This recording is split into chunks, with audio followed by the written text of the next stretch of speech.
Hello everyone, তোমরা সবাই কেমন আছো? আশা করি তোমরা সবাই খুব ভালো আছো। আমিও খুব ভালো আছি। আরও একটা নতুন মিনি ব্লগে তোমাদের সবাইকে জানাই অনেক অনেক স্বাগত। তো বিকেলবেলাতে আমরা মা, মেয়ে এবং ছেলে আর কি আমরা তিনজনে মিলে চলে গেছিলাম হচ্ছে বাবুকে ডাক্তার দেখাতে। মানে ডাক্তার ঠিক নয়, ওর ভ্যাকসিনের ডেট ছিল, তো সেটাই চলে গেছিলাম নিতে। আর তোমাদেরকে তো আগের ব্লগে বলেইছি যে আমি দুদিন আগে এসেছি তারাপীঠ, তো ভাবলাম তারাপীঠ থেকে জিনিসটা করিয়ে নিই। আর যেহেতু রামপুরহাট যাচ্ছিলাম আর রামপুরহাটে অনেকগুলোই কাজ বাকি ছিল, তো ভাবলাম সেগুলো করিয়ে নিই। তো সবার প্রথমে চলে গেছিলাম হচ্ছে কসমো বাজারে, সেখান থেকে নেওয়া ছিল হচ্ছে শ্যাম্পু। আমি এই জয়েট শ্যাম্পুটা ব্যবহার করি, আমার বেশ ভালো লাগে।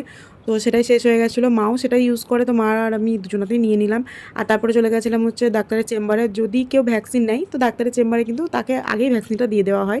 নাম লেখানোরও কোনো ব্যাপার থাকে না, বসারও কোনো ব্যাপার থাকে না, গিয়ে সবার প্রথমে ভ্যাকসিনগুলোকে আগে দেয়। তো আমরাও চলে গেছিলাম, আর আমরা যাওয়ার কিছুক্ষণ পরেই ডাক্তারবাবুও চলে এসেছিলো। আর তারপরে বাবুকে দিয়ে দেওয়া হয় ভ্যাকসিন।